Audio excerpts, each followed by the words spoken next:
Hello students. So today we will continue the same topic, same chapter. Okay. Uh, so the topic is roadways.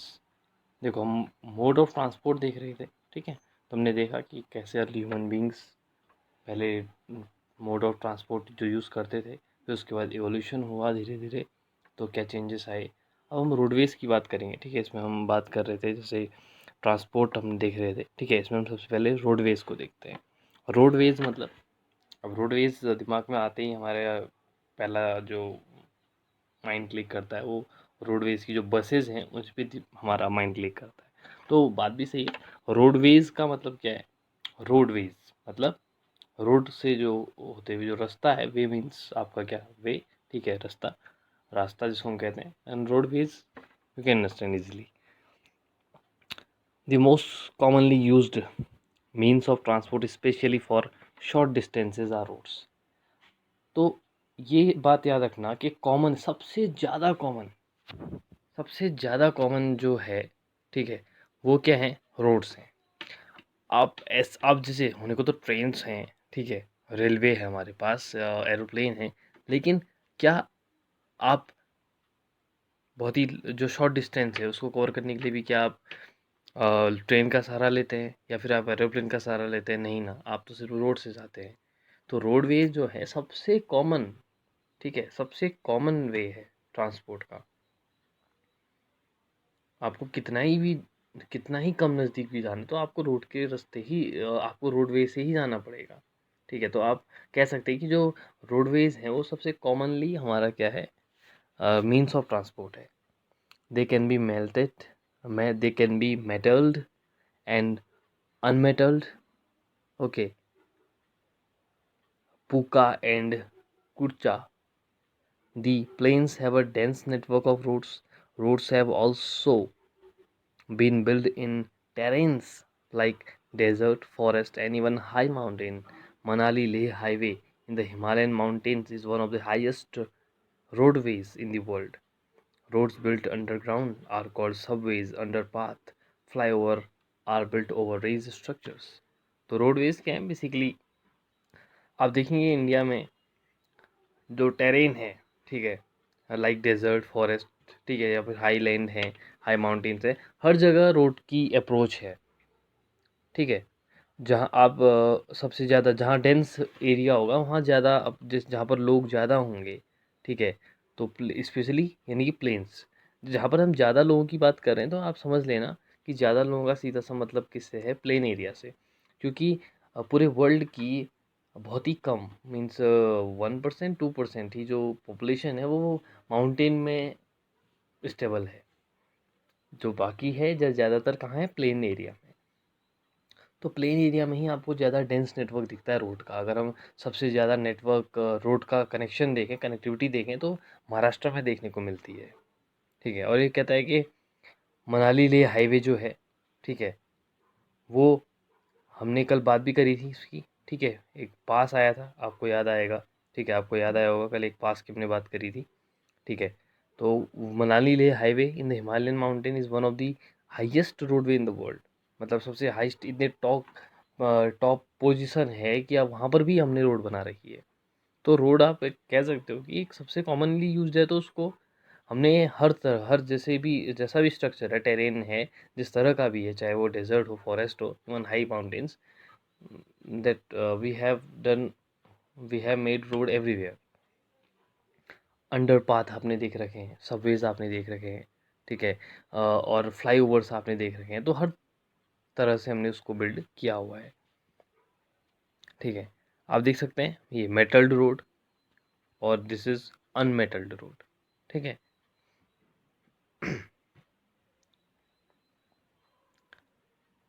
There are several national and state highways in India. The latest development in India is the construction of expressways.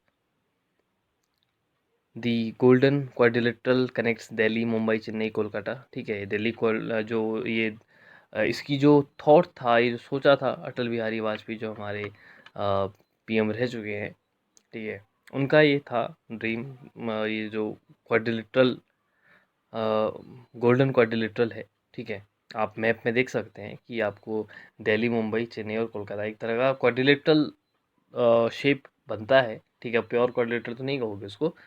तो वो एक image थी, एक theme थी कि एक ऐसा वे बनाया जाए जो इन बड़े प्लेसेस को, ठीक है, जो ये बड़ी सिटीज़ हैं इनको कनेक्ट कर सके, ठीक है। ये अटल बिहारी वाजपेयी जी का था ड्रीम, ठीक है, वो भी ये है।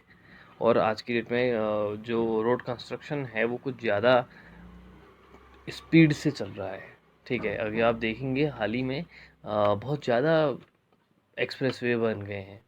अभी हाल ही में एक एक्सप्रेसवे काफ़ी फेमस चल रहा था, ठीक है, दिल्ली मेरठ एक्सप्रेसवे। तो रोड्स पे बहुत ज़्यादा काम किया जा रहा है, ठीक है। आज की डेट में जो हम अपनी गवर्नमेंट की बात करें तो रोड पे बहुत ज़्यादा काम कर रही है, क्योंकि जैसे इसने पहली बात वही कही कि मोस्ट कॉमनली जो मीन्स ऑफ ट्रांसपोर्ट है वो क्या है, रोड है। तो उसकी कनेक्टिविटी सब तक पहुंचना, हर जो इंटीरियर से इंटीरियर भी जो स्पॉट है, प्लेस है, वहाँ तक पहुंचना वो बहुत ज़्यादा ज़रूरी है, ठीक है।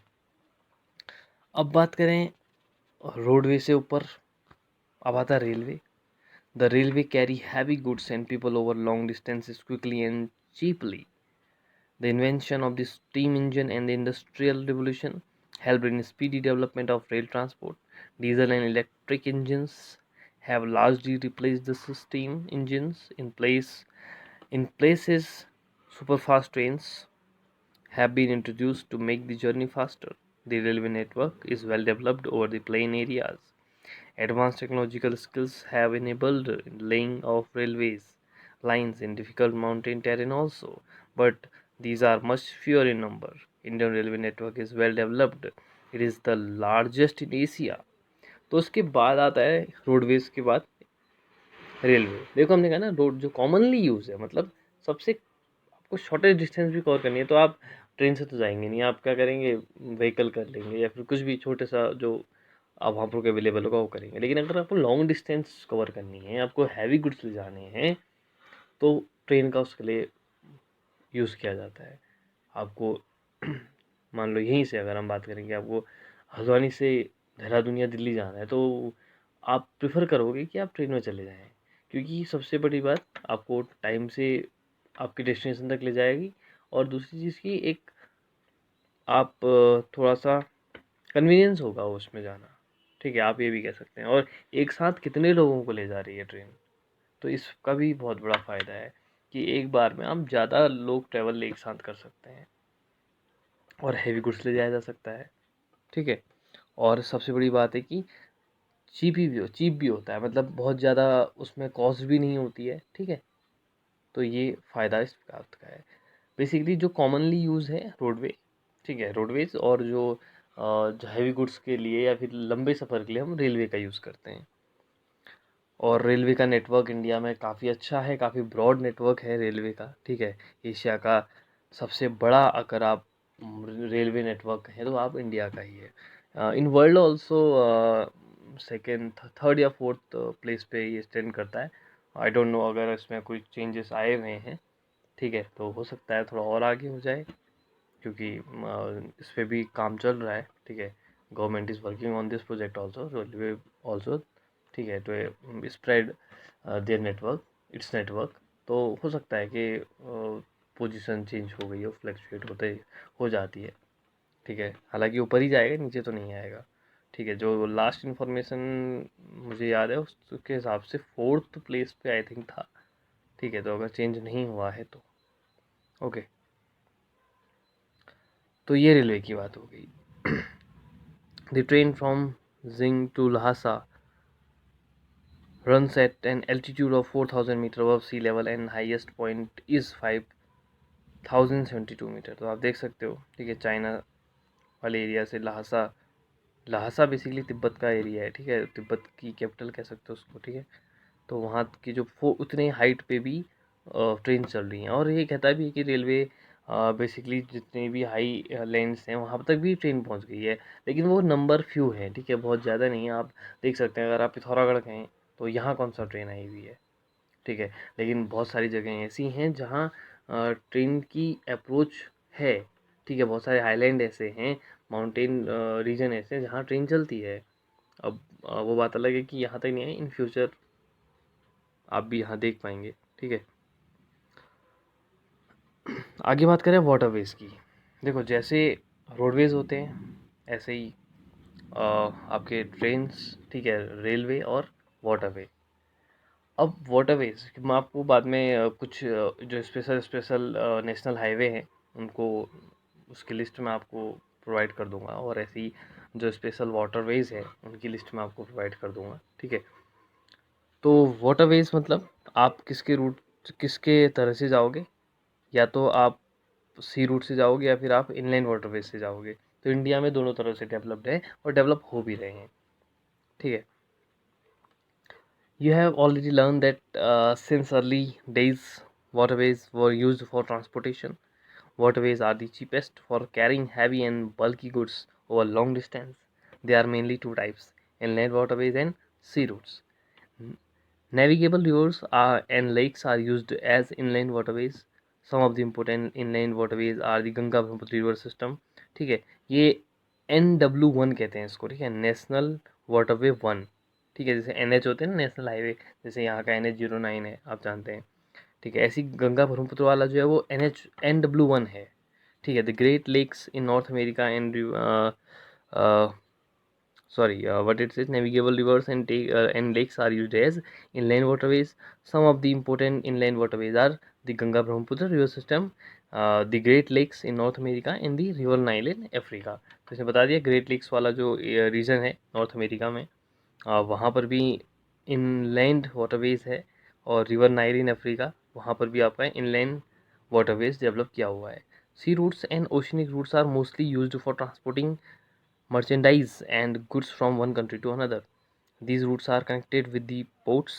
Some of the important ports of the world are Singapore and Mumbai in Asia, New York, Los Angeles in North America, Rio de Janeiro in South America, Durban and Cape Town in Africa, Sydney in Australia, London and Rotterdam in Europe. Okay, can you name some more ports of the world. हाँ, इसमें बहुत सारे ports को नाम नाम दे सकते हैं। ठीक है, तो ये समझना कि हमने इनलैंड वाटरवेज काफ़ी डेवलप किए हुए हैं। तो इंडिया में भी अगर आप देखेंगे तो ये एक तो पहला तो गंगा ब्रह्मपुत्र वाला ही है, फिर ठीक है, दूसरा सदिया से धुबरी वाला एरिया है एक। ठीक है, तो बहुत सारे हमने वाटरवेज इसमें डेवलप किए हुए हैं। तो मैं इसकी भी आपको बाद में लिस्ट प्रोवाइड कराऊंगा, कौन कौन से वाटरवेज हैं, कौन कौन से पोर्ट्स हैं। ठीक है, इंडिया में तो बहुत सारे पोर्ट है। ठीक है, आपका अगर आप विशाखापट्टनम देख लो, कांडला देख ले सकते हैं। ठीक है, और यहाँ जो मारवा गोवा है, ठीक है, कोचीन है, तो बहुत सारे एयरपोर्ट है इंडिया में। तो आप देखेंगे तो जो कोस्टल 9 स्टेट्स हमारे पास है ना कोस्टल पे, तो उसमें तो पोर्ट्स ही पोर्ट्स हैं। कुछ मैन मेड हैं और कुछ नेचुरल हैं। ओके, बात करें एयरवेज की। This is the fastest way of transport developed in the early 20th century. It is also the most expensive due to high cost of fuel. Air traffic is adversely affected by bad weather like fog and storms. It is the only mode of transport to reach the most remote and distant areas, especially where there are no roads and railways. Helicopters are extremely used in most inaccessible areas and in time of calamities for rescuing people and distributing food, water, clothes, and medicines. Some of the important airports are Delhi, Mumbai, New York, London, Paris, Frankfurt, and Cairo. तो Airways, अब देखो, roadways की बात हमने करी, फिर हम railway में आए, फिर हम वाटरवे में आए, अब यहाँ पर को बात करता है एयरवेज की। ये सबसे ज़्यादा कॉस्टली माना जाता है। ठीक है, क्योंकि इसमें फ्यूल की वजह से, ऑब्वियस है, सारा खेल तो फ्यूल का है। ठीक है, फ्यूल जहाँ पर को ज़्यादा यूज़ होगा, ज़्यादा उसकी कॉस्ट होगी, तो ऑब्वियस है आपके जो उसमें जो आपका रेंट लेगा, जितना भी आपका एक्सपेंडिचर होगा उसमें ज़्यादा आएगा, ये तो ऑब्वियस है। और ये इतना खास है कि जहाँ रोड ना पहुँचती है, जहाँ पर रेलवे नहीं पहुँच पाता, जहाँ वाटरवेज तक नहीं पहुँच पाते, ऐसे इंटीरियर प्लेसेस में कौन पहुँचता है? एयरवेज पहुँचता है। जैसे हेलीकॉप्टर, आप देखते हैं जैसे कैलमिटी हो जाती है जहाँ पर को, उस टाइम पे भी रेस्क्यू करने के लिए हेलीकॉप्टर्स की ज़रूरत पड़ती है। और स्पेशली इस टाइम पे, और आपको अगर one country to another country जाना है तो उसमें आप सी रूट के ज़रिए तो जाएंगे नहीं, तो because you know that it will take too much time of yours. ठीक है, आपने यहाँ से अगर यूएस जाना है तो आपको अगर आप एयरवेज से जा रहे हो तो आपको अराउंड 22 आवर्स के आसपास लगता है। लेकिन अगर आप सी रूट से जाएंगे तो I don't know how many days it will take, month. आपको सोचो, आपको पूरा अगर इंडिया से आपको सी रूट के ज़रिए अगर आप जाना चाहें तो आपको पहले कितने, आपको 2 ओशन तो क्रॉस ही करने पड़ेंगे। अटलांटिक ओशन क्रॉस करोगे, पैसिफिक ओशन क्रॉस करोगे, ठीक है। और अगर डिपेंड करता है कौन से वे से जा रहे हो, दूसरे वे से जाओगे तो फिर इंडियन ओशन आएगा और पैसिफिक ओशन आएगा, तो it will take too much time, ठीक है। तो इस तरह के बहुत सारे एयरपोर्ट्स हैं, ठीक है। दिल्ली है, मुंबई है, New York, London, Paris, Frankfurt and Cairo. अभी डेवलप भी हो रहे हैं। अभी एक जेवर एयरपोर्ट है यूपी में, ठीक है। जेवर एयरपोर्ट एशिया का सबसे बड़ा एयरपोर्ट बनाया जा रहा है उसको, ठीक है। It is in working progress right now, ठीक है। तो ये नहीं कि ये बन चुका है, एशिया का सबसे बड़ा यूपी हैज़ डिक्लेयर्ड, ठीक है, to make it Asia's largest airport, ठीक है। तो एशिया का सबसे बड़ा एयरपोर्ट बनाने जा रहे हैं, जेवर एयरपोर्ट है, याद रखना इस बात को। Communication is a process of conveying messages to others. With the development of technology, humans have devised new and fast modes of communication. The figure 7.10 explains the evolution of the communication system. The advancement in the field of communication has brought about an information revolution in the world. Different modes of communication are used to provide information, to educate as well as entertain. Through newspaper, radio, and television, we can communicate with a large number of people. They are therefore called mass media. The satellites have made communication even faster.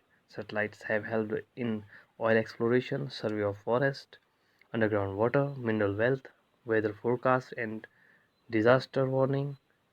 Now we can send electronic mails or emails through internet. Wireless telephone communication through cellular phones have become very popular today.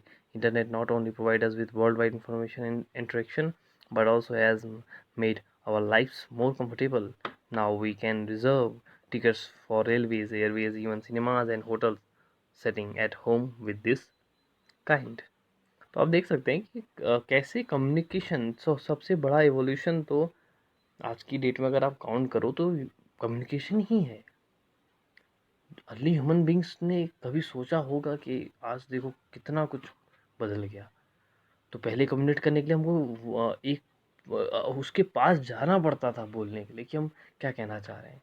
Even later, early human being में तो वहाँ पर letter वाला भी कोई ऐसा logic नहीं है, क्योंकि उनके तो कुछ लिखा ही नहीं ना उसमें, तो लिखना नहीं जानते थे, कह सकते हैं हम। और जो उसके बाद जो पीरियड आया उसमें लिखना जानते भी थे तो वो हम समझ नहीं पाए क्या लिखा। फिर अब देखिए धीरे धीरे फिर मोड ऑफ कम्युनिकेशन बदलते गए, ठीक है। फ़ोन्स आए, ठीक है। पहले हम कह सकते हैं कि जो स्मॉल ड्यूरेशन के फ़ोन्स आए मुझे, जैसे वॉकी टॉकी जिसको हम कहते हैं, ठीक है। फिर लैंडलाइन आए, फिर हमने लैंडलाइन से मोबाइल में आ गए, ठीक है। मोबाइल का मतलब है कि मूविंग ऑब्जेक्ट है, ठीक है। तो मूविंग ऑब्जेक्ट ही है, मोबाइल को कहीं भी ले जा सकते हैं, तो इसलिए हम उसको मोबाइल कह देते हैं, ठीक है। मोबाइल्स आए, मोबाइल, अब उसके बाद सैटेलाइट्स के होने की वजह, सैटेलाइट्स डेवलप होने की वजह से अब हम इंटरनेट का यूज़ कर पाते हैं, ठीक है। हम एक जगह बैठ के दूसरी जगह जो बैठा है उससे बात कर पाते हैं, ठीक है। तो आप जैसे आप बात करते हैं, आप व्हाट्सअप का यूज़ करते हैं, फेसबुक का यूज़ करते हैं, ठीक है। इन इसने तो आपको कुछ ज़्यादा ही क्लोज़ कर दिया है लोगों से, ठीक है। आप बिना किसी से भी बात कर सकते हैं।